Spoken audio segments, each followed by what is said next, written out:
Hi friends, welcome to VSV Lux. உங்கள் அனைவருக்கும் எனது அன்பு வணக்கம். இன்றைக்கி நம்ம எல்லாருக்குமே ரொம்ப ரொம்ப பிடிச்ச பன்னீர் பட்டர் மசாலாங்க. இதோட டேஸ்ட்டு நான் சொல்கிறத விட இந்த வீடியோவை ஸ்கிப் பண்ணாமல் பார்த்து இதே மாதிரி செஞ்சு சாப்பிட்டு பாருங்கள். அப்போ உங்களுக்கு தெரியுங்க.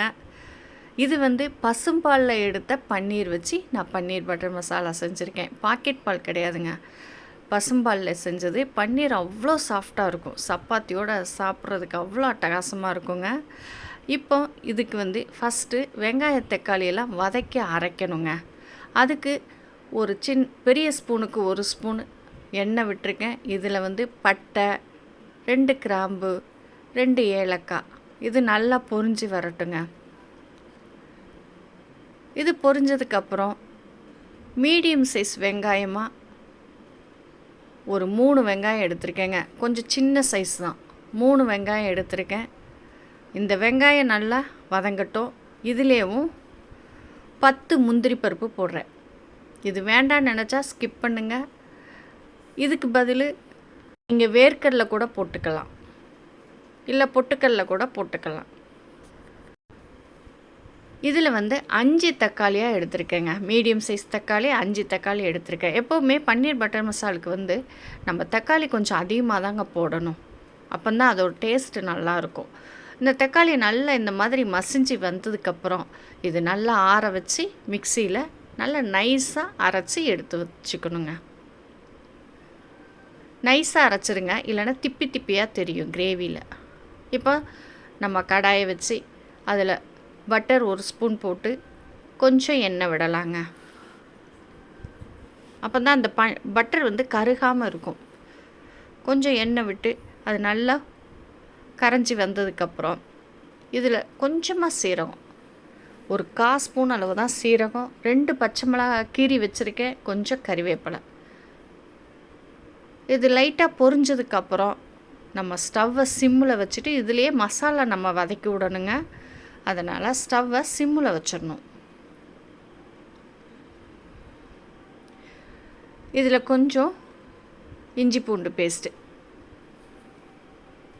பன்னீர் மசாலாவுக்கு லைட்டாக தாங்க இஞ்சி பூண்டு பேஸ்ட்டு நம்ம எடுத்துக்கணும். ஸ்டவ்வை சிம்மில் வச்சுட்டு இப்போ நம்ம மசாலா சேர்க்க ஆரம்பிச்சிடலாம். இதுக்கு 1 ஸ்பூன் நான் சில்லி பவுடர் எடுத்திருக்கேன், 1 ஸ்பூன் தனியா எடுத்திருக்கேன், தனியா பவுடர் எடுத்திருக்கேன், கொஞ்சமாக மஞ்சத்தூள் எடுத்திருக்கேன். இந்த மசாலாவை நல்லா கலந்து விட்டுக்கலாம். இப்படி கலந்து விட்றப்போ இதோட பச்சை ஸ்மெல்லாம் போய் டேஸ்ட் ரொம்ப நல்லா இருக்குங்க. 1 நிமிஷம் மட்டும் இதை நல்லா கலந்து விட்டுட்டு நம்ம அரைச்சி வச்ச வெங்காய தக்காளி விழுதை சேர்த்து அதோட நல்லா வதக்கி விடலாங்க. இப்போ ஸ்டவ்வை மீடியமில் வச்சு ஒரு 2 நிமிஷமாவது இதை நல்லா வதக்கி விட்டுக்கலாம். ஏற்கனவே வதக்கின மசாலா தான், ஆனாலும் திருப்பி ஒரு தடவை 2 நிமிஷம் வதக்கி விட்டுக்கோங்க. அந்த கிரேவி சாப்பிட்றப்போ டேஸ்ட் ரொம்ப நல்லா இருக்குங்க. லைட்டாக சைடில் எண்ணெய் பிரிஞ்சு வர்ற மாதிரி இருக்கும், அந்த அளவுக்கு இதை வதக்கிக்கலாம்.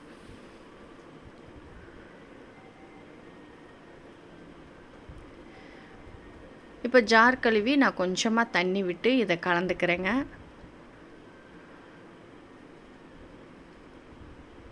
கிரேவி கொஞ்சம் கட்டியாக இருந்தால் தான் இது டேஸ்ட் நல்லாயிருக்கும், ரொம்ப தண்ணி விட்டுற வேண்டாம்.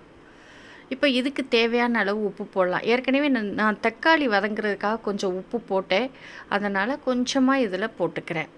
இப்போ நல்லா கலந்து விட்டுட்டு இது ஒரு கொதி வந்ததுக்கப்புறம் நம்ம பன்னீர் சேர்த்துடணுங்க. கொதி வந்தோடனே நம்ம பன்னீர் சேர்த்தா தான் இந்த பன்னீர் நல்லா வெந்து வரும். ஏன்னா இது பசும்பாலோட பன்னீர். நான் 1.5 லிட்டர் பசும்பாலில் எடுத்த பன்னீர் வச்சுருக்கேங்க. இதை இப்போ சேர்த்துடலாம். சேர்த்து நல்லா கலந்து விட்டுட்டு மூடி வச்சு ஒரு 5-6 நிமிஷமாவது சிம்மில் வச்சு நல்லா கொதிக்க விடுங்கங்க. மசாலா நல்லா பச்சை ஸ்மெல் போகிற வரைக்கும் கொதிக்க விடலாம். இந்த பன்னீர் கரையாதுங்க, அப்படியே அதோடையே வேகும். ஃபஸ்ட்டே சேர்த்தணும், லாஸ்ட்டில் இந்த பன்னீர் சேர்க்கக்கூடாது, பசும்பால் பன்னீரை. இப்போ மூடி வச்சு ஒரு 6 நிமிஷமாவது கொதித்து வரட்டுங்க. இப்போ பாருங்கள், ஓரளவு நல்லா பச்சை ஸ்மெல் போய் கிரேவி கட்டித்தன்மைப்பட்டு வந்திருக்கு. இப்போ இதில் கொஞ்சம் கரம் மசாலா சேர்த்துக்கணுங்க. ஒரு சின்ன ஸ்பூனுக்கு 1 ஸ்பூன் கரம் மசாலா, கஸ்தூரி மேத்தி இது கண்டிப்பாக போடுங்க. அவ்வளோ மணமாக இருக்குங்க. நம்ம கடைகள்லாம் ஹோட்டல்லாம் சாப்பிடும்போது இந்த ஸ்மெல் தான் நல்லா தூக்கலாக இருக்கும். இதில் கொஞ்சம் கொத்தமல்லியும் போட்டு நல்லா கலந்து விட்டுட்டு கொஞ்சம் நாட்டு வெல்லம் போடுறேங்க.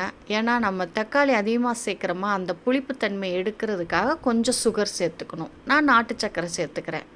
இப்போ இதையும் நல்லா கலந்து விட்டுட்டு ஒரு 2 நிமிஷம் ஸ்டவ்வில் சிம்மில் வச்சு மூடி போட்டு வச்சிடலாங்க.